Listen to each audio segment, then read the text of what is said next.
तत्काल प्रभाव से इसको आप लागू समझिए। अच्छा, एक सवाल सर इससे अलग शिक्षक भर्ती को लेकर भी करेंगे कि अभी हाल ही में 17,000 पदों की एक भर्ती का आप लोगों ने ऐलान किया, जो पद खाली थे। इसके अलावा अगर बात करें तो जो आरक्षण की विसंगति के मामले थे उसमें 6,000 पदों पर भर्ती की मांग की, लेकिन अभी भी एक नई भर्ती को लेकर जो मांग चल रही है 97,000 पदों की, अभ्यर्थी लगातार प्रदर्शन कर रहे हैं, उसे लेके क्या कहेंगे? देखिए, एक बात अभ्यर्थी बार बार कहते थे कि साहब 1,37,000 पदों पर सुप्रीम कोर्ट ने भर्ती करने को कहा था। आपने जो 68,500 और 69,000 की भर्ती की है उसमें कुछ हज़ार पद अभी रिक्त हैं, उनको भी भरिए। हालांकि वो ये जब बात कहते हैं तो ये बात भूल जाते हैं। उस समय माननीय सर्वोच्च न्यायालय का निर्देश ये था कि 1,37,000 जो शिक्षा मित्र के पद पर हैं उनको बाहर करते हुए उनके स्थान पर स्थायी शिक्षकों की नियुक्ति करिए। हमारे मुख्यमंत्री जी ने, योगी सरकार ने बड़ी संवेदनशीलता का परिचय देते हुए किसी को बाहर नहीं निकाला कि जो लोग व्यवस्था में लगे वो बने रहेंगे। वापस आपको ध्यान में होगा, शिक्षा मित्रों का मानदेय 3,500 रुपया हुआ था, उसमें 3 गुना की लगभग वृद्धि करते हुए 10,000 रुपये का मानदेय भी दिया, किसी को बाहर भी नहीं निकाला। उसके बाद भी 1,37,000 पदों पर नियुक्तियां शुरू की थी।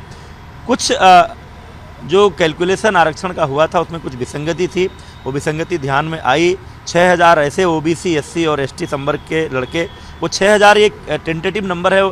अंतिम संख्या तो जब एनआईसी सूची जारी करेगी तब पता चलेगा, हमें तो किसी को जानकारी नहीं होती है। वो 6,000 हो, 6,500 हो, जो भी संख्या होगी उनकी भर्ती करेंगे। और फिर उसको जोड़कर जब हमने देखा तो हम लगभग 1,20,000 पदों पर नियुक्ति कर चुके होंगे।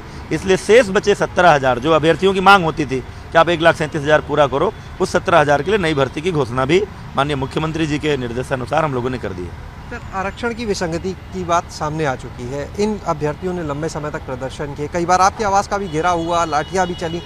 जिम्मेदार जो अधिकारी हैं, क्या उन पर भी कोई कार्रवाई होगी या नहीं?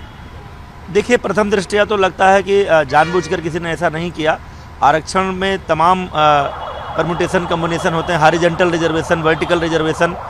कौन सा रिजर्वेशन पहले दिया जाए, कौन सा बाद में, महिला आरक्षण को पहले दिया जाए कि बाद में, इसके नाते ये कैलकुलेशन की गड़बड़ी हुई है। लेकिन इतना ज़रूर मैं आपको विश्वास दिलाता हूँ कि अगर किसी ने लापरवाही की होगी, किसी ने जानबूझकर ऐसा किया होगा, हम इस मामले की जाँच कराएंगे, तो ऐसे अधिकारियों के खिलाफ कार्रवाई जरूर होगी। बिल्कुल, क्योंकि अधिकारी तमाम बार यही कहते थे कि कोई गड़बड़ी नहीं है। आप जब भी प्रतिनिधिमंडल अभ्यर्थियों का मिलने आया, मैंने अधिकारियों से पूछा तो अधिकारी यही कहते रहे कि कोई गलती नहीं हुई है।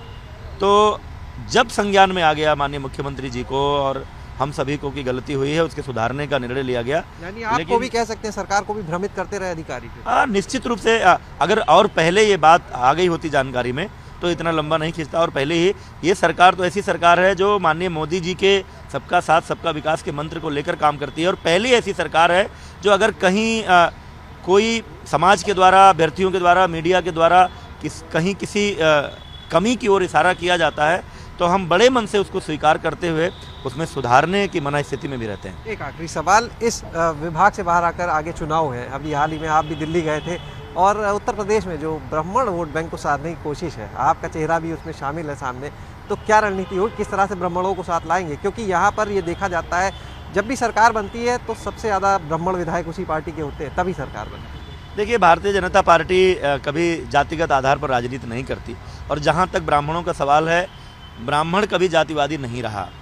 प्रबुद्ध वर्ग में उसकी गिनती होती है, वो हमेशा राष्ट्रीय मुद्दों पर मतदान करता है, वो हमेशा प्रदेश का विकास करने वाली सरकार और राजनीतिक दल के पक्ष में मतदान करता है, बड़े दृष्टिकोण से सोचता है। और निश्चित रूप से मैं कह सकता हूँ, भारतीय जनता पार्टी में जितना ब्राह्मणों का सम्मान है, जितना उनकी योग्यता प्रतिभा के अनुसार उनको उनकी भूमिका का निर्वहन करने को मिलता है, कहीं नहीं भी सपा बसपा कांग्रेस के लोग जो बातें करते हैं, आप इतिहास उठाकर देख लीजिए कितने महत्वपूर्ण पदों पर कब रहे हैं लोग। सपा के सरकार में कितने आयोगों के, कमेटियों के अध्यक्ष ब्राह्मण रहे हैं। पिछले लोकसभा चुनाव में लोग कहते हैं शायद एक टिकट उन्होंने बड़े दबाव में दिया था, नहीं तो साफ साफ अखिलेश जी ने कह दिया था कि ब्राह्मण तो हमको वोट नहीं देता है, इसलिए हम टिकट नहीं देंगे। तो सत्ता में रह करके कोई क्या करता है उसके बारे में सोचना चाहिए। और मैं कह सकता हूँ कि भारतीय जनता पार्टी इस समय हमारे यशस्वी प्रधानमंत्री नरेंद्र मोदी जी का जो मंत्र है, सबका साथ सबका विकास सबका विश्वास, उसको लेकर के भारत को एक सशक्त और समर्थ भारत बनाने के लिए, फिर से एक बार विश्वगुरु और सोने की चिड़िया बनाने के लिए, और उत्तर प्रदेश को नंबर 1 प्रदेश बनाने के लिए योगी आदित्यनाथ जी के नेतृत्व में हम सभी लोग, सभी जाति वर्गों के लोग।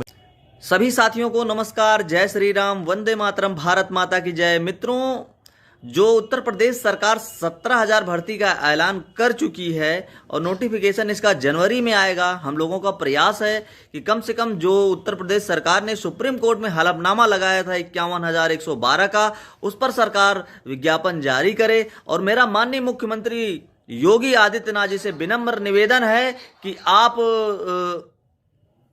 कम से कम आपने जो हलफनामा लगा के वादा किया था 51,112 का, अगर 97,000 शिक्षक भर्ती नहीं दे सकते हैं तो आप 51,112 पदों पर विज्ञापन जारी करके हमारे जो भी टेट सीटेट पास भाई बहन हैं उन्हें रोजगार देने का अवसर मुहैया कराएं।